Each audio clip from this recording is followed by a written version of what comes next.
আমি বানাবো সব সবজি দিয়ে আজকে ডালিয়ার খিচুড়ি।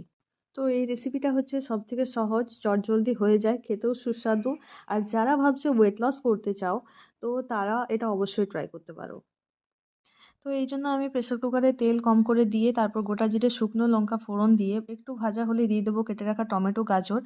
তেলটা একটু ভাজা হয়ে গেলে দিয়ে দেবো বিনস ফুলকপি কাঁচা লঙ্কা, তারপর পরিমাণ মতো নুন হলুদ আর একটু মশলা দিয়ে কিছুক্ষণ ভেজে নেব।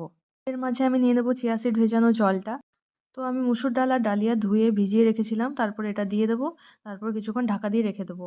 এবার সিটি উঠলে ব্যাস কমপ্লিট, রেডি টু সার্ভ। এটা হচ্ছে খুবই হেলদি, চটজলদি হয়ে যায়, অনেক সবজি আছে, এটা শরীরের জন্য খুব ভালো, ওয়েট লসের জন্য খুব ভালো। তোমরা অবশ্যই ট্রাই করতে পারো আর আমাকে অবশ্যই জানিও কেমন লাগছে। তো আমি এবার খেয়ে দেখে নিই কেমন হয়েছে। তো সত্যি বলতে অনেক সুস্বাদু হয়েছিল, খুবই ভালো হয়েছিল খেতে, যেটা তোমরা আমার এক্সপ্রেশন দেখলেই বুঝতে পেরে যাবে।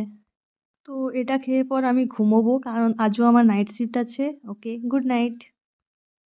তো গাইস, একটা লম্বা ঘুম দেওয়ার পর আমি উঠে পড়েছি আর দেখতেই পাচ্ছ রাতের খাবার বানিয়ে নিচ্ছে। প্রেসার কুকারে হচ্ছে ছোলার ঘুগনি আর এদিকে বানিয়ে নিচ্ছি রুটি। তো তো এটা খেয়ে আমি রেডি হয়ে নেব ডিউটির জন্য।